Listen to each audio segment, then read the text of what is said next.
For being with him for so many years, it's amazing to see a kid from a man to a grown man.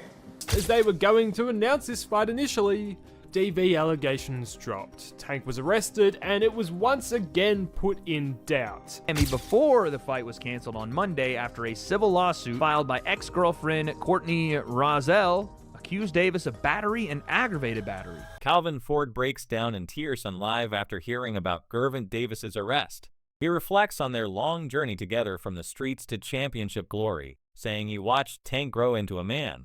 Ford's voice trembles as he admits the pain of seeing it all fall apart. The emotions overwhelm him as he realizes their once unstoppable path has now reached a heartbreaking end. Crazy. That's why I said that. I said, yo, you can't write this, man. You cannot write this. My experience being gone and all the stuff that I went through preparing me for where I'm at today. You know, that Tank is older. He had the lessons, getting his lessons of what he got to do, take us the rest of the way. And this is his take us the rest of the way. And this is his take us the rest of the way.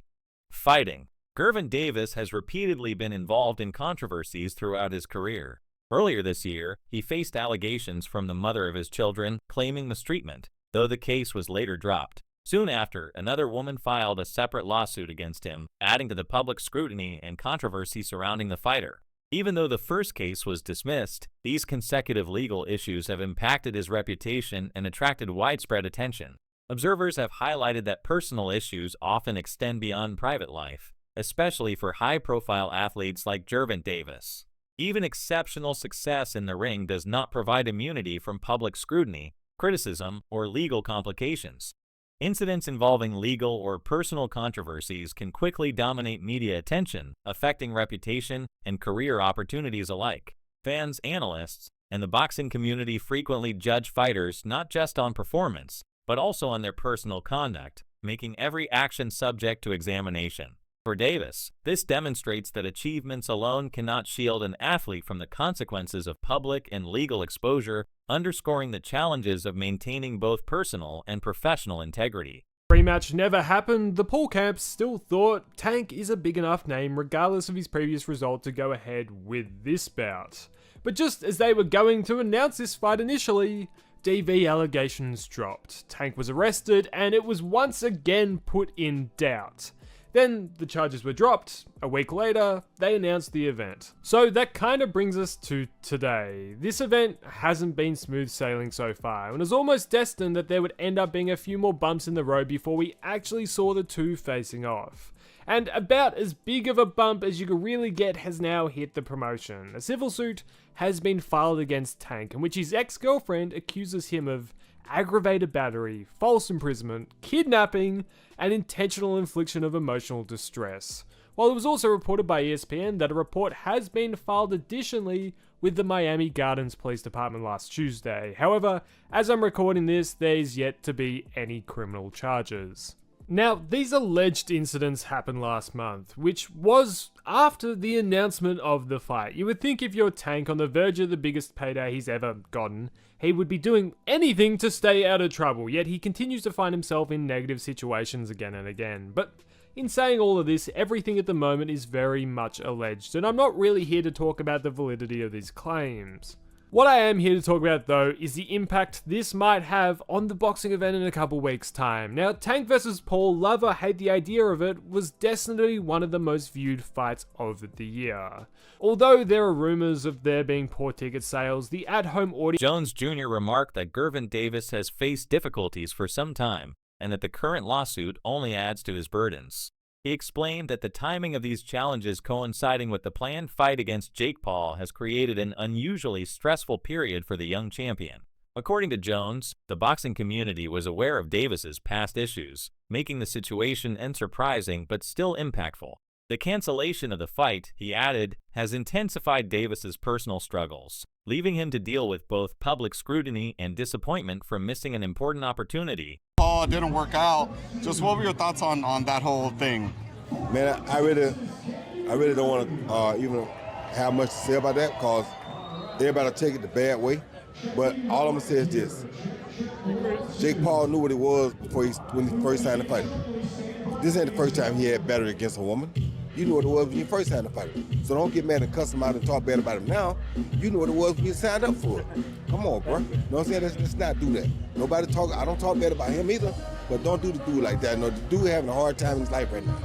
Don't just do him like that, you know what I mean? Because you knew exactly what he was when you signed him to fight the first time. All I gotta say. Tank's team has kind of been bringing that, like, talking about just some of Jake's past, and more kind of said that Jake said he's actually afraid to fight Tank. I mean, do you think it leaned a little more on that side, and they're just selling it the other way? I already know what it is. Like I said, I already know. I'll get into it, but we all know when young guys go through issues. That's just... Jake Paul shared his perspective on a situation involving Gervonta Davis. According to Paul, Davis was completely sober and fully aware of his actions during the incident. He described suggesting that there was no attempt to avoid responsibility by claiming intoxication. Paul's version highlights his own interpretation of the circumstances, portraying Davis as accountable and aware, while also offering insight into the pressures the fighter faces behind the scenes. By discussing this publicly, Paul appears to be giving fans and observers an inside look at Davis's state of mind. Though it should be noted that these claims are anecdotal and not legally documented. While Paul's remarks may fuel rumors or speculation, they also reflect the broader scrutiny high-profile fighters like Davis face, where every action can be analyzed and shared widely. Overall, his commentary underscores the tension between personal challenges and public perception in the world of professional boxing. Was on Aiden Ross, and he shared a story about Jake Paul, about Gervonta, and he said, look, Aiden, it was 4:15 in the morning. It was 4 o'clock in the morning. Gervonta Davis was sober. He got sober into a car and drove out there at that hour to do this. This guy is extra bad. Let me repeat that. Let me repeat that. Jake Paul said that Gervonta Davis left his house sober and went to Tootsie's nightclub sober. I just want you to put your common sense hat on.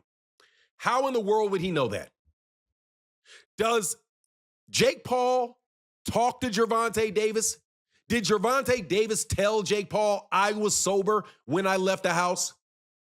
Did Jake Paul have a camera in Gervonta Davis's car? Did he have a breathalyzer in Gervonta Davis's car? Did Jake Paul get toxicology reports from 3 days ago from Gervonta Davis? I am just curious as to how in the world Jake could possibly know that Gervonta Davis was sober. Let me tell you for sure, I will have a drink now and then. If I take a couple shots of vodka and I walk out the house, I'm a little buzzed. Sometimes my wife doesn't even know.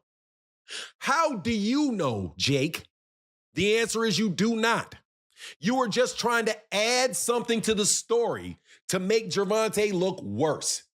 It wasn't enough that Gervonta Davis was... Sometimes my wife doesn't even know. How do you know Jake? The answer is you do not. You were just trying to add something to the story to make Gervonta look worse. It wasn't enough that Gervonta Davis was accused of doing something. Coach Kenny provided an in-depth perspective on Gervonta Davis's career, highlighting the inherent challenges that come with reaching the pinnacle of professional boxing. He noted that every elite fighter faces intense pressure, scrutiny, and obstacles both inside and outside the ring. According to Kenny, these struggles are not signs of failure, but natural parts of the journey for athletes who perform at the highest level. He stressed that even when temporary setbacks occur, such as legal troubles or public controversies, they do not erase the countless hours of training, discipline, and commitment that Davis has invested over the years. Kenny's insight emphasizes that reaching peak performance is rarely a smooth path. It is shaped by both victories and challenges. He reminded observers that adversity is often a test of character, requiring resilience and focus to navigate successfully. While these hardships may temporarily disrupt a fighter's momentum or public image, they do not undermine the foundation of skill and effort that has brought an athlete to prominence. In Davis's case, Kenny's reflection suggests that perseverance, consistent work ethic, and determination remain central to his ongoing journey regardless of the obstacles currently facing him. This height that becomes a love and hate with this sport, you know, when you're in it, right? I think fighters have always loved the sport itself. It's the bullshit that comes with it behind the scenes, you know, dishonesty and shit like that. It can get on. This should get on my nerve. Yeah. Not saying that's what Tank's situation is, just the sport, period. I'm speaking on the sport, man. If people will be honest and jokers really take fights like they said they would, but behind the scene they not taking the fight, but on social media they won't take the fight. It's a bunch of bullshit, man. You know. Mm-hmm. That's the shit that I don't like about the sport. And the promoters need to come together, man, and let the guys fight. Problem is, you need a fighter to carry each promotional company. The promotional company don't want to put their man in there with no real fighters because their company gonna flop. You know what I mean? Mm-hmm. So they won't let. That's why the big fights ain't happening. If fighters can take a loss and still and keep on taking it, all this new generation shit is crazy. I've seen guys with 10 losses win. Following the legal complications, Jake Paul officially canceled the exhibition match against Davis. According to Paul's letter, Davis appeared disinterested in the fight, displaying frustration and a lack of focus. Paul noted that these behaviors included visible tantrums and minimal engagement with the preparation process. The cancellation highlighted the impact of the lawsuit on Davis's professional commitments, demonstrating that personal issues can directly affect career opportunities. Observers point out that this situation underlines the delicate balance athletes must maintain between their personal lives and professional responsibilities. You know, I don't know if it's true what they said. I just know that they were saying he was showing up late to promo shoots and he was, you know, just being a diva, just being a difficult person to work with. And the thing I always tell anybody, and I don't care what age you are, whenever you're working with somebody, when you're on a set, you know, when you're in a corporation, whatever it is, the thing that will keep money in your pocket and always keep you working is when those individuals say that person is a pleasure to work with. When they say you're a pleasure to work with, I promise you, you will always get phone calls.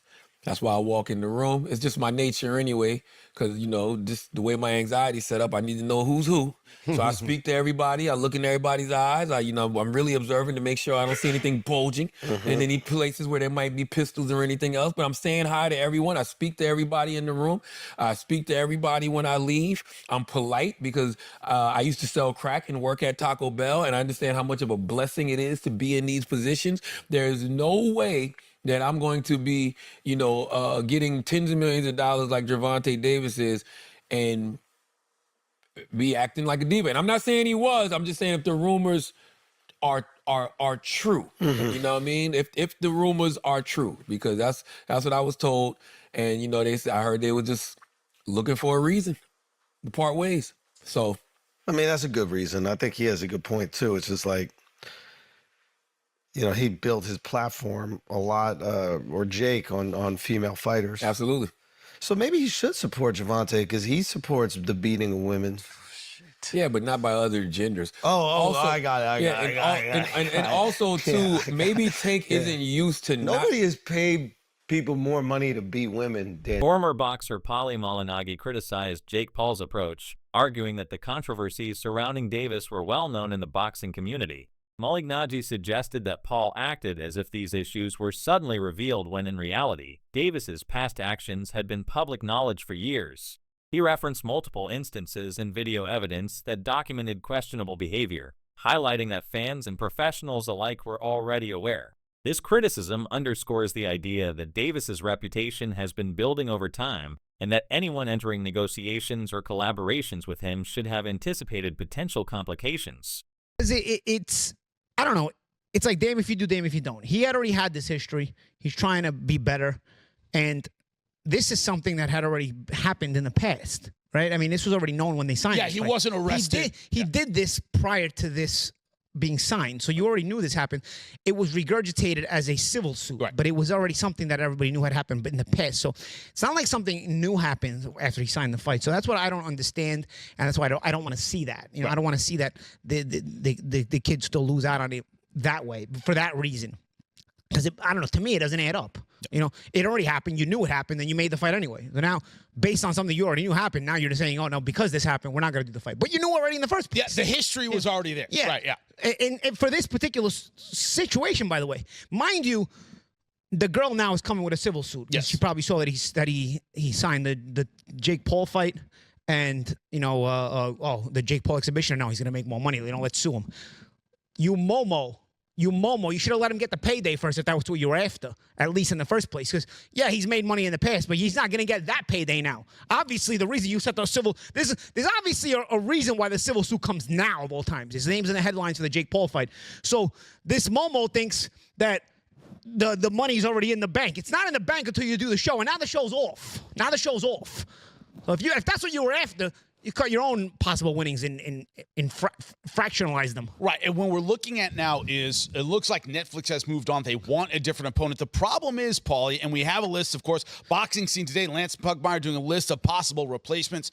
Paulie, before we get into the actual names, what kind of person would take this fight? They're saying it would be delayed maybe to December, but this idea that, are you already in shape? Is it a fighter who's not in shape right now? Is it someone getting ready for a fight? Well, but you want him beatable, but not going to embarrass Jake Paul? But sellable enough, marketable enough. Listen, Jake is very good at, I always say, Jake doesn't set up fights, but he stacks the deck. You know, there's a difference. You can't blame Jake for, personally, me, and everybody thinks these fights are set up. I've never thought they were set up. The way I read the situation is the deck is stacked enough where Jake hedges himself and he's able to win.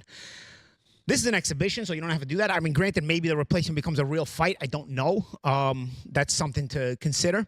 Maybe this becomes more interesting if it's a real fight, if it's a guy he gets and it's a real fight. With the cancellation of the fight, attention has shifted to potential replacements. Speculation has emerged that Jake Paul may face a different opponent with names like KSI being discussed as alternatives. The focus on new matchups illustrates how quickly plans can change in combat sports when legal or personal issues intervene. Fans are closely watching these developments as the replacement of Davis not only alters the event's dynamics, but also raises questions about the long-term implications for his career. The situation reflects how one athlete's challenges can ripple across the industry, affecting schedules, promotions, and public interest.